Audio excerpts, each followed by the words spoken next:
Hello students, welcome to the channel Rachna math solutions. इस video में हम लोग सीख रहे हैं second year engineering degree semester third का मैथमेटिक्स ये सब्जेक्ट, जिसमें हमने चैप्टर स्टार्ट किया हुआ है कॉम्प्लेक्स वेरिएबल और ये उसका लेक्चर सेकेंड है।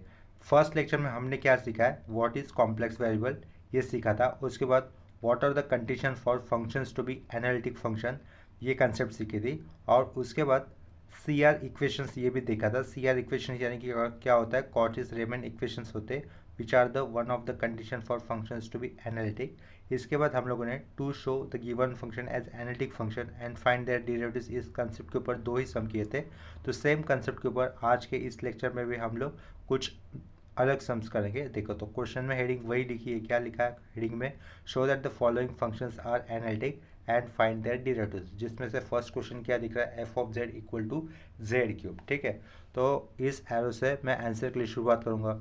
तो फंक्शन क्या दिया हमें, f of z is equal to क्या दिया फंक्शन, जेड क्यूब। जैसे कि हम लोग जानते हैं कि Z is the complex variable, right. तो उसका वैल्यू क्या हो सकता है, एक्स प्लस आई वाई हो सकता है। So in next step we can replace Z by X plus I Y, और उसको राउंड ब्रैकेट में लिखने पर पावर में कितना लिखा, क्यूब लिखा। तो नेक्स्ट में A plus B the whole cube क्या होता है, वही फॉर्मूला हम लोग यहाँ पर अप्लाई करेंगे।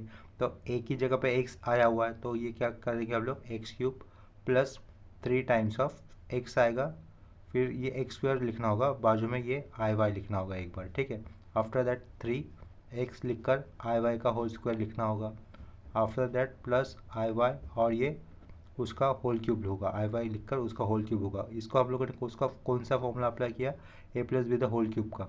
तो A plus B the whole cube का जो भी फॉर्मूला होता है मैं यहाँ पर राइट साइड में लिख देता हूँ। क्या फॉर्मूला रहेगा, A cube plus 3 a² B plus 3 ab² और लास्ट में क्या होगा, बी क्यूब होगा। ठीक है, हमारे पास अभी यहाँ पर जब हम लोगों ने एक्सपांड किया था उस केस में ए की जगह पर क्या दिख रहा है, एक्स दिख रहा है, और बी की जगह पर क्या दिख रहा है, आई वाई दिख रहा है। ठीक है, तो ये राइट साइड में लिखा हुआ formula a plus B the whole cube का, ये लास्ट वाले स्टेप पे जो कर लिया अंडरलाइन किया वहाँ पे हम लोगों ने अप्लाई कर दिया। बी वाले टर्म हम लोगों ने ब्रैकेट में लिखे, राउंड ब्रैकेट में। इतना क्लियर हो गया। नेक्स्ट स्टेप में देखो, इसको मैं आई रीड कर रहा हूँ। कॉम्प्लेक्स नंबर में ये जो आई होता है जिसको आयोटा कहते हैं, जिसकी वैल्यू कितनी होती है, √(-1), लेकिन मैं सिंप्लिसिटी के लिए इसको यहाँ पर आई रीड करूँगा। ठीक है, नेक्स्ट स्टेप में ये x cube as it is, या आई आगे लिख लेते हैं। आई आगे लिखा तो साइड में क्या रहेगा, 3x² वाई रहेगा, राइट। आई स्क्वायर की वैल्यू क्या बताई थी, -1, तो वो माइनस आगे लिख दिया और साइड में क्या रहेगा, 3x y² हो जाएगा। आई क्यूब की वैल्यू क्या हो जाएगी, माइनस आई हो जाएगी, तो ये माइनस आ जाएगा और साइड में क्या रहेगा, y³। इतना क्लियर हो गया। नेक्स्ट स्टेप में जहाँ पर आई नहीं है ऐसे टर्म हम लोग साथ में लिख देंगे, that is x³ minus 3xy², ये टर्म साथ में लिख दिए। और जहाँ पर आई कॉमन आ रहा है बाहर, वो वाले टर्म में हम लोग आई कॉमन बाहर लेकर ब्रैकेट के अंदर बचे हुए टर्म लिखेंगे। दे यानी कि क्या लिखना है, प्लस आई कॉमन बाहर लेने पर क्या बचेगा, 3x² y आएगा, ये 3x² y लिखा, और माइनस आई तो बाहर आ चुका है तो ये माइनस साइन देकर हमें क्या लिखना होगा, y³ लिखना होगा। इतना क्लियर हो गया। और लेफ्ट साइड में क्या है देखो, एफ ऑफ जेड है। एफ ऑफ जेड का ही मतलब क्या होता है, डब्ल्यू ये फंक्शन होता है। इतना क्लियर हो गया। नेक्स्ट स्टेप में देखो, जैसे कि हम लोग फर्स्ट लेक्चर से जानते हैं कि एफ ऑफ जेड हमेशा कैसे रहेगा, u प्लस आई वी इस फॉर्म में रहेगा, और u और v ये फंक्शंस x और y वेरिएबल से बने हुए होंगे। ठीक है, सो यहाँ पर हमें क्या मिल रहा है, देयरफॉर u की वैल्यू क्या हो जाएगी, जहाँ पर आई नहीं आता है ऐसा वाला फंक्शन, यानी कि ये रहेगा जो जिसको मैंने अभी कर लिया अंडरलाइन किया वो यानी कि u की वैल्यू क्या लिखनी है हमें, x³ माइनस 3xy² ये लिखनी है। ठीक है, इस सेमी कॉलन दिया, साइड में वी फंक्शन लिखते वक्त आई टर्म के साथ जो भी फंक्शन आता है वो लिखना, आई नहीं लिखना है। ठीक है, तो आई के बाजू में क्या, ये वाला राउंड ब्रैकेट में लिखा हुआ फंक्शन है ना, वो हमारा वी फंक्शन हो जाएगा। तो वी की वैल्यू क्या लिखनी है, 3x² y माइनस y³। इतना क्लियर हो गया। u और v आ जाने के बाद हमें क्या करना है, इन दोनों फंक्शन का पार्शियल डेरिवेटिव करना है, एक बार x के साथ और उसके बाद y इस वेरिएबल के साथ। तो पार्शियल डेरिवेटिव इस सिंबल से दिखाते हैं, जिसको डो रीड किया जाता है। कोई कोई प्रोफेसर या फिर लेक्चरर इसको डे बाई पी कहते हैं, या फिर कोई डेल भी कहता है सिंपली, लेकिन मैं इसको डो यूज़ कर रहा हूँ। हर एक का मीनिंग कहने का मतलब वही होगा कि पार्शियल डेरिवेटिव। ठीक है, तो अभी यहाँ पर हम लोग पार्शियल डेरिवेटिव करेंगे यू फंक्शन का विथ रेस्पेक्ट टू एक्स, यानी कि एक्स को वेरिएबल कंसिडर करना है, तो दूसरा वेरिएबल जो वाई है उसको कांस्टेंट ट्रीट करेंगे। ठीक है, इतना क्लियर हो गया। यही दूसरे नोटेशन क्या हो सकता है इसका लिखने का, u लिखकर सब्स्टिट्यूट में x लिखना, इसका भी मतलब क्या होगा, partial derivative of u with respect to x, यानी कि x is the only variable, x के अलावा अगर कोई वेरिएबल दिखता है तो उसको कांस्टेंट ट्रीट करना है, ठीक है। तो एक्स क्यूब का डेरिवेटिव क्या हो जाएगा 3x², एक्स का डेरिवेटिव यहाँ पर 1 होगा तो साइड में क्या बचेगा -3y² एज अ कांस्टेंट का ये पार्ट रहेगा। इतना क्लियर हो गया। इसी के नीचे हम लोग किसका पार्शियल डेरिवेटिव करेंगे, यू फंक्शन का। अभी वेरिएबल y के साथ पार्शियल डेरिवेटिव करेंगे, उस केस में एक्स क्या कंसिडर करना होगा, कांस्टेंट कंसिडर करना होगा, ठीक है। तो do u upon do y is equal to u y. दोनों नोटेशन लिखने की ज़रूरत नहीं है, अभी हम लोग शुरुआत के फेज पर है तो इसके कारण मैं दोनों नोटेशन लिख रहा हूँ। दोनों में से आगे चलकर हम लोग एक ही नोटेशन लिखा करेंगे, ठीक है। चलो अभी यू फंक्शन का y इस वेरिएबल के साथ डिफ्रेंशिएशन हो रहा है तो x वेरिएबल कॉन्स्टेंट करना है, तो एक्स क्यूब का डेरिवेटिव नहीं आएगा क्योंकि वो कांस्टेंट कंसिडर कर लिया हम लोगों ने, ठीक है। y² का डेरिवेटिव कितना होगा 2y, ये -3x एज अ कांस्टेंट रहेगा तो ये क्या हो जाएगा आगे चलकर -6xy हो जाएगा। इतना क्लियर हुआ होगा। इसी तरीके से v फंक्शन का भी हमें पार्शियल डेरिवेटिव करना है, एक बार x के साथ और दूसरी बार y के साथ। तो v फंक्शन का हमें x के साथ डिफ्रेंशिएशन करते वक्त क्या करना होगा, do v upon do x, which means I can write this as v और सबस्क्रिप्ट में x लिखा। x² का डेरिवेटिव कितना होगा 2x होगा तो ये कितना हो जाएगा 6xy हो जाएगा। x के साथ डिफ्रेंशिएट करेंगे तो y कांस्टेंट कंसिडर करना है तो इस y³ का डेरिवेटिव नहीं आएगा। नेक्स्ट स्टेप में अभी किसका डेरिवेटिव करना है, v फंक्शन का विथ रिस्पेक्ट टू y के साथ डिफ्रेंशिएशन करेंगे, ठीक है। तो ये y का डेरिवेटिव कितना हो जाएगा 1 हो जाएगा तो साइड में क्या रहेगा ओनली 3x² माइनस y³ का डेरिवेटिव -3y²। इतना क्लियर हो गया। आफ्टर दैट देखो हम लोगों ने पार्शियल डेरिवेटिव्स निकाल दिए एक्स के साथ वाई के साथ दोनों फंक्शन के, यू और वी इन फंक्शन के। इसके बाद हमें एक स्टेटमेंट लिखनी होगी सिंस, ये कंडीशन हमेशा लिखनी है। अगर जब भी हमें क्वेश्चन में ऐसा पूछा जाता है show that the given function is analytic, तो बाय डिफॉल्ट ये वाला स्टेटमेंट हमें लिख देना है जो मैं अभी लिख रहा हूँ। क्या लिखूंगा देखो, ऑल पार्शियल डेरिवेटिव्स, क्या लिखा है ये, all partial derivatives, all partial derivatives के नाम लिख देंगे हम लोग, that is u x comma u y v x और वी वाई आर कंटिन्यूस। ये वाला स्टेटमेंट हमें बाय डिफॉल्ट लिखना होगा जब भी क्वेश्चन हमको चेक करना है whether the given function is analytic और नॉट। ये पार्शियल डेरिवेटिव्स आ जाने के बाद ये वाला स्टेटमेंट हमेशा हमें लिखना होगा, क्या है वो, all partial derivatives u x u y v x v y are continuous, ठीक है। इतना हो गया। ये लिखने के बाद जो स्टेटमेंट होगा वो बहुत ही इंपॉर्टेंट है, that is Cauchy's Riemann equations condition satisfy होने वाला, ठीक है। इतना हो गया। उसके बाद क्या लिखेंगे, and u x is equal to क्या कर दिया, वी वाई कर दिया, सेमीकॉलन दिया, ठीक है, फिर एंड लिखा, यू वाई इक्वल टू क्या होना चाहिए, -vx मिलना चाहिए। अगर ऐसा कंडीशन सेटिस्फाई होता ही है तब जाकर हम लोग क्या कह सकते हैं, Cauchy's Riemann equations are satisfied therefore given function f of z is analytic, ऐसा कह सकते हैं। देखते हैं यहाँ पर whether U x is equal to we Y हो रहा है कि नहीं हो रहा है, ठीक है। देखो ये यू एक्स था, यू एक्स यहाँ पे लिखा हुआ क्या, वो 3x² minus 3y², we y के साथ मैच होना चाहिए, हो रहा है ना। यहाँ पर मैंने वी वाई नहीं लिखा तो वो लिखना चाहिए था, ठीक है, तो नीचे लिख देता हूँ। इसका मतलब क्या हो जाएगा, ये वी वाई हो जाएगा, लिखा नहीं है लेकिन उसके जैसे हो रहा है 3x² माइनस 3y² के जैसा, यानी कि पहला कंडीशन सेटिस्फाई हो गया। दूसरा कंडीशन, यू आई की वैल्यू कितने आनी चाहिए, -vx के बराबर आनी चाहिए। तो यहाँ पर माइनस लिखा है तो वहाँ पर माइनस अगर पुट करूँगा मैं तो सेम ही हो जाएगा, u y equal to -vx हो जाएगा, यानी कि ये सेकेंड कंडीशन भी सेटिस्फाई हो रही है। तो देयरफॉर हम लोग क्या लिख सकते हैं यहाँ पर, since Cauchy's Riemann equations are satisfied, ऐसा लिखना है। क्या लिखना है, since Cauchy's Riemann equations are satisfied, ठीक है, सेटिस्फाइड ऐसा लिखा। Therefore given function, therefore given function ऐसा मेंशन करना है, given function F of Z, और फंक्शन क्या था, F of Z equal to Z cube था, right, is analytic function, is analytic function. इतना क्लियर हो गया। तो हम लोगों ने शो दैट कर दिया कि weather the given function is analytic और नॉट, तो उस पर से हमें क्या मिला, तो given function is analytic function. अगर फंक्शन जब एनालिटिक आ जाता है तो उसका डेरिवेटिव हम लोग एज यूजुअल जैसे कि पहले डेरिवेटिव किए हुए हैं या फिर डेरिवेटिव का कंसेप्ट सीखा हुआ है उसी तरीके से नॉर्मल वैसे डेरिवेटिव कर सकते हैं, ठीक है, गिवन एनालिटिक फंक्शन का। तो उसी स्टेटमेंट को हमें आगे ऐड करके लिखना होगा, since given function F of Z equal to Z cube is analytic function and can be differentiated as usual, वही वाला स्टेटमेंट लिख देंगे, and can be differentiated, DIFFERENTIATED differentiated as usual लिख दिया, ठीक है। इसका मतलब डायरेक्टली एफ ऑफ जेड का अगर डिराइव कर दे तो क्या हो जाएगा, ये एफ डैश ऑफ जेड हो जाएगा, और ये जेड क्यूब का डिराइव क्या रहेगा 3z²। इसका मतलब ये हमारा क्वेश्चन अभी यहाँ पर कंप्लीट हो जाता है। ठीक है, तो इसके बाद हमारा सेकेंड क्वेश्चन क्या था, F of z is equal to z e to the power z था, राइट। अभी ये फंक्शन हमें अब दिखाना है whether the given function is analytic और नॉट। तो इसके आंसर के लिए शुरुआत करते वक्त क्या करना है, जेड को रिप्लेस बाय क्या कर देना है, एक्स प्लस आई वाई से रिप्लेस कर देना है। ई एक्सपोनेंशियल फंक्शन जेड को रिप्लेस करना है एक्स प्लस आई वाई से। ठीक है, इसको हम लोग ब्रैकेट में लिख देते हैं ई की पावर में आए हुए टर्म को। नेक्स्ट स्टेप में ये x plus I Y will be as it is, base E है और ई की पावर में क्या दिख रहा है एक्स प्लस आई वाई। तो हम लोग क्या करेंगे, पावर को सेपरेट कर देंगे, यानी कि E to the power X dot E to the power I Y लिखा। ठीक है, तो लास्ट में क्या लिखा है, ई to the power I Y, that is the Euler form for the complex number. क्या है, ई to the power I Y is the Euler form of complex number. We will replace that Euler form of complex number into polar form. तो फिर ये changes कैसे हो जाएंगे, bracket में क्या लिखना होगा, कॉस वाई प्लस आई साइन वाई, इस तरीके से लिखना होगा, और ये लास्ट पे राउंड ब्रैकेट क्लोज आएगा होगा। नेक्स्ट स्टेप में देखो, हमें सिर्फ मल्टीप्लिकेशन करना है, ये आई है। ठीक है, नेक्स्ट स्टेप में मल्टीप्लिकेशन किसका करना है, ये एक्स प्लस आई वाई इंटू क्या करना होगा, e to the power x करना होगा।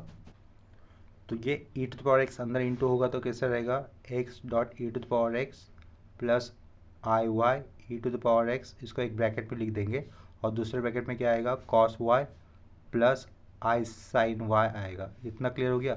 नेक्स्ट स्टेप में हम लोग क्या कर सकते हैं, x E to the power x cos Y के साथ इंटू होगा, तो वही लिखना है, x E to the power x किसके साथ इंटू हो गया, कॉस वाई के साथ। यही टर्म अभी आगे चलकर आई साइन वाई के साथ इंटू होगा, तो आई साइन आई ये सिंबल पहले लिखा, X E to the power X side में क्या लिखा, साइन वाई लिख दिया। अभी I Y E to the power x cos Y के साथ इंटू होगा, तो जिसमें भी पहले आई लिख दिया, वाई लिखा, E to the power x लिखा, फिर कॉस वाई कर दिया, आई इंटू वाई आई स्क्वायर की वैल्यू -1 होती है, तो 1 नहीं लिखा, सिर्फ माइनस सिंबल दे दिया। साइड में क्या रहेगा, y E to the power x, और लास्ट में क्या आएगा, साइन वाई हो जाएगा। ठीक है, इसके लेफ्ट साइड में क्या है, एफ ऑफ जेड है, इतना याद रखो। इतना क्लियर हुआ होगा सब लोगों को। देखो अभी नेक्स्ट स्टेप में हमें क्या करना होगा, ये लेफ्ट साइड का एफ ऑफ जेड तो एज इट इज लिखना है। वो लिखने के बाद जहाँ पर आई नहीं है ऐसे टर्म हमें साथ में जोड़कर लिखने हैं। वो कौन से होंगे, x E to the power x cos y, और ये लास्ट वाला टर्म बीच में माइनस से पहले y E to the power x sine y. यहाँ पर आई वाला टर्म नहीं था तो ये दोनों टर्म साथ में जोड़ कर लिखे। उसके बाद आई, ये सेकेंड टर्म और ये थर्ड टर्म दिख रहा है ना, वहाँ पर आई है, तो उस आई को हम लोग बाहर ले लेंगे, मतलब एज अ कॉमन बाहर ले लेंगे। तो आई को बाहर ले लिया, फिर ब्रैकेट आएगा। ठीक है, ब्रैकेट देने के बाद पहला टर्म क्या होगा, X E to the power x sine Y रहेगा, after that plus Y E to the power x cos Y, ये टर्म रहेगा, और लास्ट में राउंड ब्रैकेट क्लोज।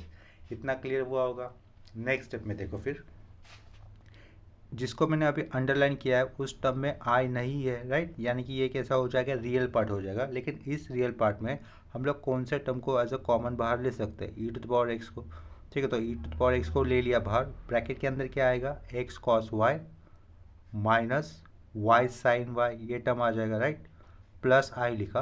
प्लस आई लिखने के बाद नेक्स्ट वाला जो भी राउंड ब्रैकेट है वहाँ से भी E to the power X common बाहर आता है, तो ई to the power X common बाहर ले लिया, और ब्रैकेट के अंदर क्या बचेगा फिर, x sine y plus y cos Y, ये टर्म बचेगा, राइट, और ये राउंड ब्रैकेट क्लोज। इतना क्लियर हो गया। इसके बाद हम लोग क्या लिख सकते हैं, सिंस एफ ऑफ जेड हम लोग जानते हैं कि फर्स्ट लेक्चर से हमेशा यू प्लस आई भी इस फॉर्म में होता है, राइट। एफ ऑफ जेड को हम लोग डब्ल्यू भी रिप्रेजेंट कर सकते हैं। नेक्स्ट स्टेप में अगर F of Z U plus I भी होता है और ऊपर भी हमारे पास एफ ऑफ जेड एक बार रियल पार्ट है और दूसरी बार इमेजिनरी पार्ट है, इसका मतलब क्या हो रहा है यहाँ पर, देयरफॉर हम लोग क्या लिख सकते हैं, u इज इक्वल टू पहले रियल पार्ट वाला function that is E to the power X round bracket में X cos Y minus Y sine Y. ठीक है, इतना क्लियर हो गया। एंड लिख देता हूँ, वी फंक्शन उसके नीचे लिख देता हूँ, v is equal to i के बाजू में जो भी फंक्शन आता है उसको वी फंक्शन कहेंगे, इमेजिनरी पार्ट के साथ आया हुआ function that is E to the power x, और राउंड ब्रैकेट में क्या रहेगा, x sine y plus y cos y. ठीक है, और लास्ट पे राउंड ब्रैकेट क्लोज। इतना क्लियर हो गया। अब ये जो u और v फंक्शन आए हमारे पास, उनका हमें पार्शियल डेरिवेटिव्स करना है, एक बार x के साथ और एक बार y इस वेरिएबल के साथ। ठीक है, तो देयरफॉर ये क्या लिखा, do u upon do x लिख दिया। इसी को हम लोग यू एक्स से भी रिप्रेजेंट कर सकते हैं। अभी देखना है यहाँ पर यू फंक्शन का हमें पार्शियल डेरिवेटिव करना है, ये वाले फंक्शन का ई टू द पावर एक्स ये अलग फंक्शन है और राउंड ब्रैकेट के अंदर भी एक्स ये फंक्शन आया, यानी कि यहाँ पर हमें क्या अप्लाई करना है, यू डॉट वी डेरिवेटिव का रूल अप्लाई करना है। यू डॉट वी डेरिवेटिव का रूल क्या होता है, देखो अगर y equal to u v ये फंक्शंस होते हैं, देखो y equal to u dot v अगर ऐसे फंक्शन है तो लेफ्ट साइड में d y by d x हो जाएगा। पहले u लिखेंगे, फिर v फंक्शन का x के साथ डेरिवेटिव्स, फिर अभी v लिखना है, फिर u फंक्शन का x के साथ डेरिवेटिव्स। ठीक है, ये होता है u डॉट वी का रूल डेरिवेटिव्स में। ठीक है, इसके बाद क्या करेंगे, फिर u फंक्शन को एज इट इज लिखना होता है, फिर v फंक्शन का डेरिवेटिव्स करना होता है। तो u फंक्शन हम लोग e to the power x को पकड़ लेते हैं, तो ये e to the power x as it is लिख दिया और ब्रैकेट के अंदर वाले फंक्शन का डेरिवेटिव होगा विद रिस्पेक्ट टू x। तो ये cos y तो कांस्टेंट है और x का डेरिवेटिव कितना हो जाएगा 1। y साइन वाई तो कांस्टेंट ट्रीट कर देंगे क्योंकि ये y वेरिएबल से बना हुआ फंक्शन है, तो y का डेरिवेटिव तो 0 हो जाएगा। तो यहाँ से क्या बचेगा, ओनली cos y बचेगा। इतना क्लियर हो गया। उसके बाद क्या देना है हमें, प्लस साइन देना है। प्लस साइन देने के बाद अभी u लिखकर v वाले फंक्शन का डेरिवेटिव किया था ना, अभी v लिखेंगे और u वाले फंक्शन का डेरिवेटिव करेंगे। यानी कि v का टर्म क्या है लिखने के लिए, x cos y minus y sin y और e to the power x का डेरिवेटिव क्या होगा, e to the power x ही होगा। ठीक है, इतना क्लियर हो गया। नेक्स्ट स्टेप में हम लोग यहाँ से किसको कॉमन बाहर ले सकते हैं, e to the power x को कॉमन बाहर ले सकते हैं ना, तो e to the power x ले लिया कॉमन बाहर, अंदर क्या बचेगा cos y आएगा पहले, after that x cos y होगा माइनस y sin y हो जाएगा। हो गया इतना क्लियर, और लास्ट में ये स्क्वायर ब्रैकेट। ठीक है, और पीछे क्या रहेगा ये यू एक्स रहेगा और उसके पीछे क्या रहेगा do u by do x होगा। नेक्स्ट स्टेप में हमें क्या करना है, u इस फंक्शन का पार्शियल डेरिवेटिव करना है अभी विथ रिस्पेक्ट टू y वैग के साथ। तो do u upon do y लिख दिया इक्वल टू ये क्या हो जाएगा यू y हो जाएगा। तो यू वाई यानी कि y वेरिएबल को सॉरी y जो भी रहेगा ना y के साथ डिफ्रेंशिएट करेंगे, तो जो भी x होगा x को हमें एज ए कॉन्स्टेंट ट्रीट करना है। तो e to the power x ये तो कांस्टेंट है, तो कांस्टेंट हमेशा लेफ्ट में रखते हैं, तो उसको एज इट इज लेफ्ट में रख दिया और ब्रैकेट के अंदर y वाले वेरिएबल्स से बना हुआ फंक्शन है तो उनका डेरिवेटिव करना है। तो x ये कांस्टेंट है, x एज इट इज आएगा, cos y का डेरिवेटिव माइनस साइन y, तो वो माइनस साइन आगे लिखा, ये माइनस साइन y बन गया डेरिवेटिव। माइनस साइन के बाद ब्रैकेट डाला, यहाँ पर यू डॉट वी का रूल अप्लाई करना होगा। यू डॉट वी का रूल पहले ही बताया था, तो पहले ये u को y माना, तो y as it is, sine का डेरिवेटिव cos y लिखा प्लस साइन, फिर अभी sine y as it is लिखना है और y का डेरिवेटिव कितना होता है 1, तो 1 अलग से मेंशन करने की ज़रूरत नहीं। तो यहाँ पे ये राउंड ब्रैकेट क्लोज और लास्ट में ये क्लोजिंग स्क्वायर ब्रैकेट। इतना क्लियर हुआ होगा। नेक्स्ट स्टेप में क्या कर सकता हूँ, ये माइनस और ये माइनस हम लोग कंबाइनली बाहर ले लेंगे। ठीक है, तो वो माइनस साइन कंबाइनली बाहर आ जाएगा, तो बाहर क्या रहेगा minus e to the power x और राउंड ब्रैकेट के अंदर क्या आ जाएगा, अंदर ये माइनस की जगह पे प्लस साइन हमें पुट करना होगा। ठीक है, तो देखो क्या हो जाएगा, लिखना है फिर x sine y plus y cos y plus sine y. इतना क्लियर हो गया। ये लास्ट में राउंड ब्रैकेट, इसकी वैल्यू किसके बराबर हो रही है यू वाई, और यू वाई का मतलब क्या है ये do u upon do y. इतना क्लियर हो गया। अभी हमें वी फंक्शन का पार्शियल डेरिवेटिव करना है, पहले एक्स के साथ करेंगे उसके बाद वाई के साथ करेंगे। ठीक है, एंड लिख दिया, फिर ये क्या लिखा do v upon do x, जिसको हम लोग वी और एक्स करके भी रिप्रेजेंट कर सकते हैं। इतना क्लियर है। देखो वी फंक्शन यहाँ पर दिख रहा है, एक्स के साथ डिफ्रेंशिएशन होगा, ये e to the power x u consider करेंगे और राउंड ब्रैकेट को हम लोग v कंसिडर करेंगे। तो पहले u एज इट इज लिखना, तो ये e to the power x as it is लिख दिया, राउंड ब्रैकेट डाला, x के साथ अभी डिफ्रेंशिएशन करना है, तो x का डेरिवेटिव कितना हो जाएगा 1, सिर्फ साइड में क्या रहेगा साइन y रहेगा, तो यहाँ पर लिख दिया sine y round bracket close. अभी v वाला फंक्शन एज इट इज लिख देना है, क्या रहेगा फिर वो x sine y plus y cos y और e to the power x function का डेरिवेटिव क्या रहेगा e to the power x ही होगा ना, तो वो ये e to the power x लिख दिया। नेक्स्ट स्टेप में यहाँ से e to the power x combinedly common बाहर आएगा, तो उसको लिखा, ब्रैकेट के अंदर क्या बचेगा, पहला टर्म साइन y होगा plus x sine y plus y cos y। इतना क्लियर है, और लास्ट में स्क्वायर ब्रैकेट क्लोज। ठीक है, इसके पीछे वी एक्स है और वी एक्स के पीछे do v upon do x है, इतना याद रखो। अभी क्या करेंगे हम लोग, वी फंक्शन का y वेरिएबल के साथ डिफ्रेंशिएशन होगा। ठीक है, एंड लिखा do v upon do y is equal to we y लिख दिया। ठीक है, तो देखो वी फंक्शन हमारे पास यहाँ पर है, ई टू द पावर एक्स तो कांस्टेंट है, तो वो उसको राउंड ब्रैकेट के बाहर वाले पार्ट को हम लोग एज अ कांस्टेंट ट्रीट करेंगे, वो एज इट इज़ रहेगा, और राउंड ब्रैकेट के अंदर वाले टर्म का ही हमें पार्शियल डेरिवेटिव करना है with respect to variable y, ठीक है, यानी कि एक्स क्या हो जाएगा, कांस्टेंट हो जाएगा। तो साइन वाई का डेरिवेटिव क्या होगा, cos y, x constant side में, तो ये एक्स कांस्टेंट साइड में रखा, साइन वाई का क्या डेरिवेटिव हो जाएगा, कॉस वाई, उतना लिख दिया। आफ्टर दैट देखो यहाँ पर भी वाई है, यहाँ पर भी बाजू में वाई है, तो यहाँ पर इन दोनों फंक्शन के अंदर क्या लगेगा, यू डॉट वी रूल लगेगा डेरिवेटिव्स का, ठीक है। तो सबसे पहले वाई को हम लोग यू कंसिडर कर उस वाई को एज इट इज लिखना होगा। कॉस वाई का डेरिवेटिव कितना होगा, देखो यहाँ पे कॉस वाई का डेरिवेटिव कितना होगा, माइनस साइन वाई, ये माइनस साइन वाई आएगा। After that plus cos y as it is, और वाई का डेरिवेटिव कितना, वन, तो वन अलग से लिखने की ज़रूरत नहीं है, लास्ट में ये closing square bracket. Next step में हम लोग क्या लिख सकते हैं, देखो उसी टर्म को लिखना है, ई to the power X bracket में पहले एक्स कॉस वाई लिख दिया, ये राउंड ब्रैकेट में माइनस साइन वाई लिखा है ना, तो उस राउंड ब्रैकेट में जो भी माइनस है उसको हम लोग पहले लिख देते हैं शुरुआत में, प्लस को ये वाला माइनस साइन ओवरराइड कर देगा, तो माइनस वाई साइन वाई लिखना है, प्लस क्या लिखना है अभी, कॉस वाई लिखना है, लास्ट में क्लोजिंग स्क्वायर ब्रैकेट, ठीक है। इसके पीछे क्या है, वी वाई है, और वी वाई के पीछे क्या है, do v upon do y. इतना क्लियर हो गया। पार्शियल डेरिवेटिव्स आ जाने के बाद हमें क्या लिखना होगा, since all partial derivatives are continuous, ये वाला स्टेटमेंट हमें बाय डिफॉल्ट लिखना है, इतना याद रखना, सिंस ऑल पार्शियल डेरिवेटिव्स, ठीक है, सिंस ऑल पार्शियल डेरिवेटिव्स कौन से, उनको मेंशन करना है, do u by do x, comma do u upon do y, comma do v by do x, comma do v by do y are continuous, ठीक है। Since all partial derivatives are continuous, ये वाला statement हमें by default लिखना है हमेशा, अगर function को एनालिटिक चेक करना है उस केस में, ठीक है। इसके बाद वाला कंडीशन बहुत ही इंपॉर्टेंट होगा, एंड क्या लिखना है वो, u x is equal to we y करना है, सेमी कॉलन दिया, यू वाई इक्वल टू क्या होना चाहिए, माइनस वी एक्स होना चाहिए। इसको कहते हैं सी आर इक्वेशंस, या फिर कॉचन-रीमन इक्वेशंस, या फिर कंडीशन।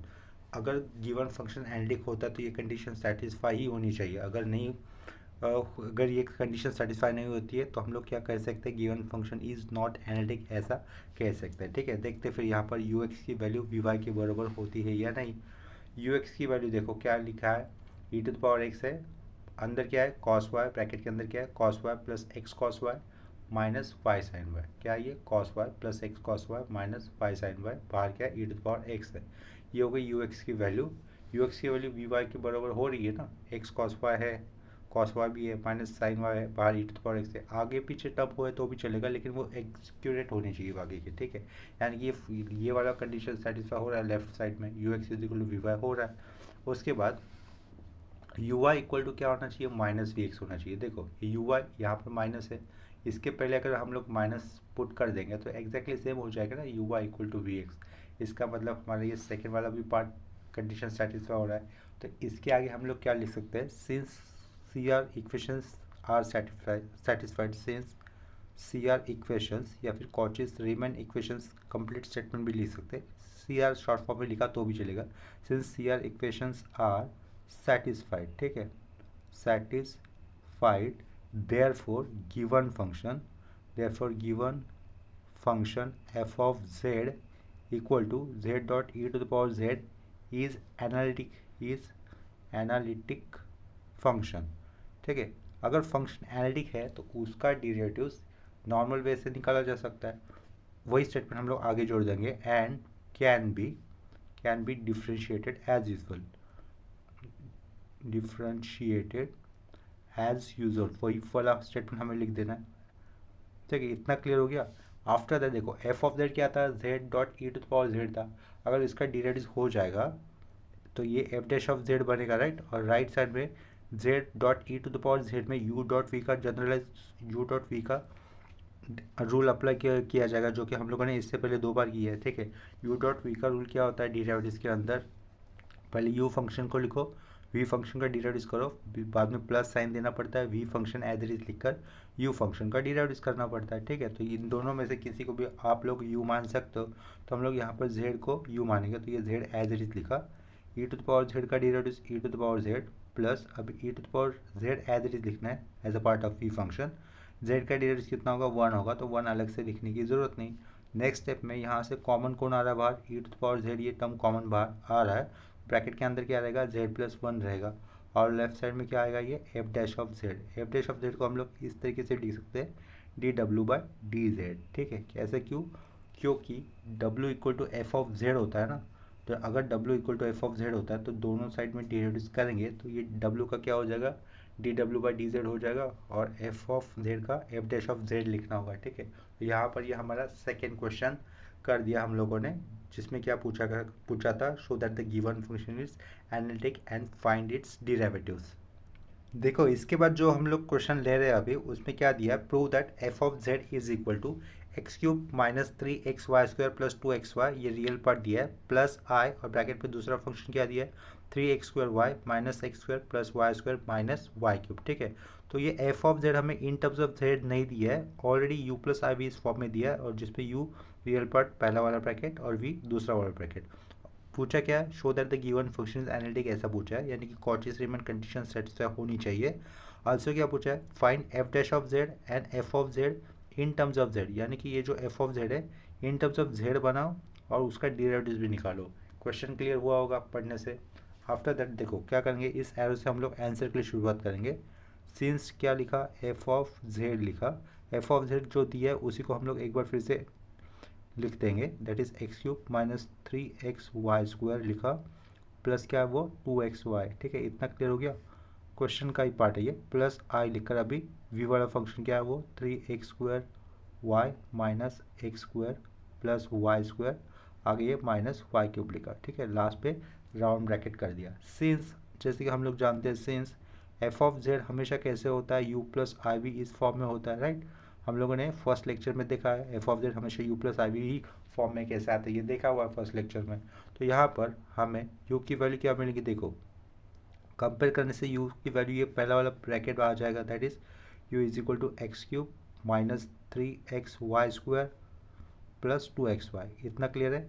एंड साइड में लिखा, और v की वैल्यू क्या हो जाएगी, i के साथ आया हुआ फंक्शन, यानी कि i के साथ आया हुआ ब्रैकेट वो क्या है, three x square y minus x square plus y square minus y cube, इतना क्लियर हो गया।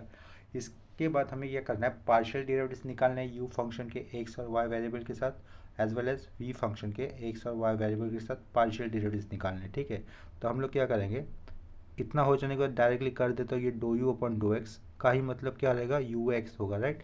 तो यहाँ पे याद रखो सिर्फ एक्स हमारा वेरिएबल होने वाला है, अगर वाई दिखता है तो उसको एज अ कांस्टेंट ट्रीट करना है। ठीक है, तो एक्स क्यूब का डेरिवेटिव कितना हो जाएगा, थ्री एक्स स्क्वायर रहेगा, लिख दिया। एक्स का डेरिवेटिव वन होगा तो यहाँ से क्या बचेगा, माइनस थ्री वाई स्क्वायर बचेगा। एक्स का डेरिवेटिव वन होगा तो यहाँ से क्या बचेगा, प्लस टू वाई बचेगा, इतना क्लियर हो गया।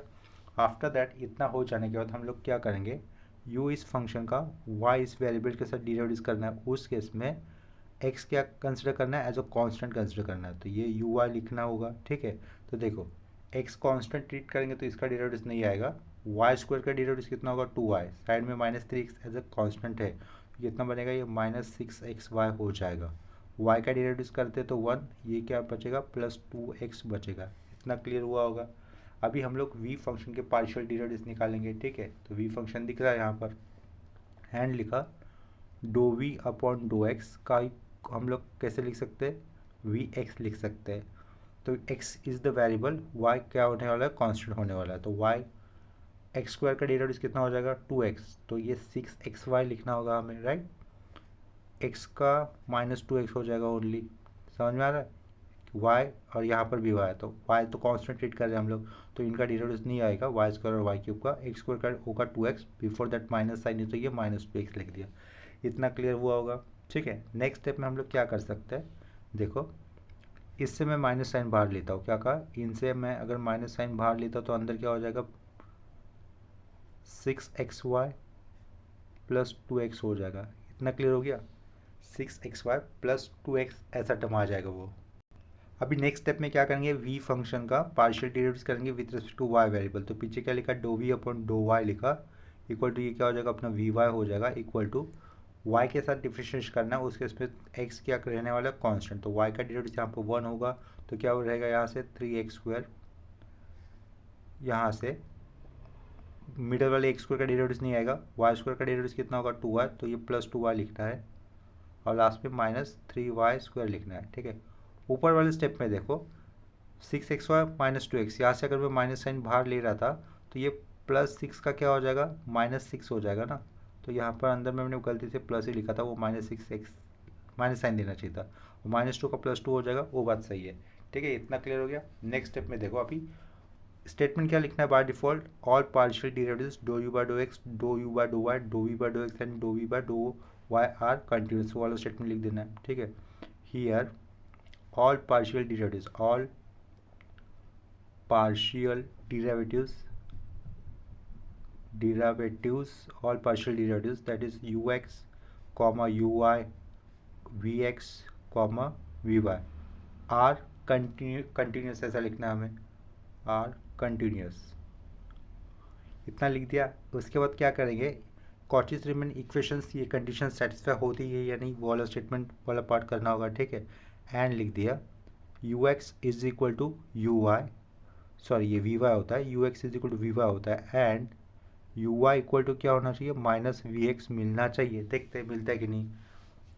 यू एक्स इसके बराबर होना चाहिए, वी वाई के बराबर होना चाहिए। 3x² है यहाँ पर, -3y² लास्ट में लिखा है और +2y, आगे पीछे टर्म चलेगा लेकिन सारे टर्म आ रहे हैं। देखो ये यू एक्स है अंडरलाइन किया हुआ और यहाँ पर ये वी वाई है अंडरलाइन किया हुआ, दोनों एक जैसे हो रहे हैं, राइट, यानी कि वो पॉइंट सही हो गया। इसके बाद ये वाला पॉइंट देखो और ये वाले पॉइंट देखो, सेम ही है ना, यहाँ बिफोर दैट माइनस साइन है, सेम ही तो है उसके जैसा, यानी कि u y equal to -vx हो जाएगा, माइनस साइन बाहर आ रहा है, राइट, यानी कि ये सेकेंड वाली भी कंडीशन सेटिस्फाई हो रही है। तो इसके आगे हम लोग क्या लिख सकते हैं, since Cauchy's Riemann equations are satisfied, since Cauchy's Riemann equations are satisfied, therefore given function अभी बहुत बड़ा था और in terms of X and Y variable दिया है with their U and V function, तो इसके कारण हम लोग गिवन फंक्शन को कंप्लीट नहीं लिखेंगे, जस्ट एफ ऑफ जेड से मेंशन कर देंगे गिवन फंक्शन को। ठीक है, therefore given function F of z is analytic function. ठीक है, अगर ये गिवन फंक्शन एनालिटिक फंक्शन तो हो गया, अभी हमें क्या निकालना है, इसका एफ डैश ऑफ जेड निकालना है, राइट। तो हमें एफ ऑफ जेड ही पता नहीं तो उसका एफ डैश ऑफ जेड कैसे निकलेगा, राइट, ये तो पॉइंट है ना। लेकिन देखो हमने फर्स्ट लेक्चर में 4 फॉर्मूले देखे थे एफ डैश ऑफ जेड के लिए, क्या कहा, फर्स्ट लेक्चर में हम लोगों ने 4 फॉर्मूले देखे थे एफ डैश ऑफ जेड निकालने के लिए, तो उसमें से हमेशा पहला वाला यूज़ किया करेंगे। क्या लिखा है, given function F of z is analytic function, उसके बाद एंड क्या लिखा, एफ डैश ऑफ जेड के लिए फॉर्मूला ये था, देखो u x plus i v x. First lecture में हम लोगों ने इस तरीके से 4 फॉर्मूले लिखे थे, इन चारों में से पहला वाला फॉर्मूला यही था, क्या लिखा वो, f dash of Z equal to u x plus i v x. ठीक है, आफ्टर दैट यू एक्स हमारे पास आया हुआ है, ऊपर देखो यू एक्स की वैल्यू क्या आई हुई थी, यही आई हुई थी ना, तो वो वैल्यू हमें वहाँ पर मेंशन करनी है इस लास्ट में इस फॉर्मूले में। तो यहाँ पर क्या लिखना है फिर, इस फॉर्मूले में यू एक्स की जगह पर क्या लिखना है, देखो ऊपर से आया हुआ value that is 3x² minus 3y² plus क्या होगा 2y, आगे एक राउंड ब्रैकेट में लिखा, बाद में ये प्लस आई आया है, vx की वैल्यू, ये क्या है साइड में vx क्या दिख रहा है, देखो यहाँ पर vx की वैल्यू लिखनी है 6xy, लिख दिया 6xy माइनस 2x। ठीक है, इतना क्लियर हो गया, 6xy ये -2x इतना लिख दिया। देखो ये स्टेप करने के बाद हमारे पास एक बहुत ही इजी मेथड होती है एफ डैश ऑफ जेड निकालने के लिए, वो क्या कर होती है, देखो बाय यूजिंग, क्या लिखा, बाय यूजिंग मिलने थॉमसन मेथड, बहुत ही काम की मेथड ये, मिलने MILNE लिखा है, मिलने थॉमसन। ठीक है, मिलने थॉमसन मेथड, क्या लिखा है, बाय मिलने थॉमसन मेथड पुट एक्स की जगह पे हमें जेड रिप्लेस करना है और y की जगह पर क्या रिप्लेस करना है, 0 रिप्लेस करना है। ठीक है, ओई गेट लिखेंगे, ओई गेट, तो क्या मिलेगा, देखो पीछे तो ये एफ डैश ऑफ जेड हो जाएगा इज इक्वल टू एक्स की जगह पर जेड प्लेस करने पर ये क्या हो जाएगा 3z², y की जगह पर 0 प्लेस करें तो ये 0 और ये 0, y की जगह पर 0 प्लेस करेंगे तो ये सब टर्म सारा 0, तो माइनस क्या रहेगा, माइनस i 2z हो जाएगा, आया समझ में? तो यही है हमारा final answer F dash of Z के लिए। ठीक है, इतना क्लियर हो गया। अगर हम लोग एफ डैश ऑफ जेड ये फंक्शन अगर आ जाता है हमारे पास, उसका अगर हम लोग इंटीग्रेशन करते हैं तो हमें एक्चुअल फंक्शन मिल जाएगा, that is F of Z भी मिल जाएगा। तो नेक्स्ट स्टेप हम लोग क्या लिख सकते हैं, एंड बाय क्या लिखा, इंटीग्रेशन लिख दिया, बाय इंटीग्रेशन। ठीक है, bye integration, integration F dash of Z का इंटीग्रेशन करने पर वो फंक्शन क्या हो जाएगा, पीछे एफ ऑफ जेड हो जाएगा, right, equal to 3z²। 3z² का इंटीग्रेशन करने पर ये क्या बनेगा, 3z³ अपॉन 3 बनेगा, -2i constant as it is. Z का इंटीग्रेशन करने पर क्या होगा, z² अपॉन 2 होगा, प्लस सी इंटीग्रेशन का कॉन्स्टेंट। ये 3 गेट कैंसिल, क्या है बचेगा यहाँ से z³, 2 गेट कैंसिल, क्या होगा ये -iz² प्लस सी, और लेफ्ट साइड पे क्या रहेगा, एफ ऑफ जेड। ठीक है, अभी देखो ये जो लास्ट में जो भी हमें एफ ऑफ जेड मिला है ना, इस एफ ऑफ जेड की जगह पे अगर हम लोग z equal to x plus I y put कर अगर उसको u plus i v form में लाते हैं, तो हमें शुरुआत में जो फंक्शन दिया था ना, यू और इमेजिनरी पार्ट, यू का फंक्शन का और जो इमेजिनरी फंक्शन के साथ आया हुआ जो भी फंक्शन मिला था वही एग्जैक्टली मिल जाएंगे। ठीक है, इतना क्लियर हो गया। लेकिन हमें वो वाला पार्ट अगर एक्स्ट्रा टाइम है, अगर क्रॉस चेक करना ही है तब जाके चेक कर सकते हैं, लेकिन वो सही ही आएगा। ठीक है, इतना क्लियर हो गया। तो इस क्वेश्चन के साथ हम लोग यहाँ पर ही आज के लेक्चर के लिए रुक जाएंगे। आज के लेक्चर में यानी कि इस लेक्चर में हम लोगों ने बेसिकली 3 ही सम किए ऑन द सेम कंसेप्ट। फिर भी यहाँ पर सम तो बहुत ही इजी थे, फिर भी अगर किसी कंसेप्ट में या फिर प्रॉब्लम में डाउट आता है, सिंप्लीफिकेशन में डाउट आता है, तो मुझे कमेंट सेक्शन में इन्फॉर्म कर देना। मिलेंगे नेक्स्ट लेक्चर में, तब तक के लिए बाय और टेक केयर, कीप लर्निंग।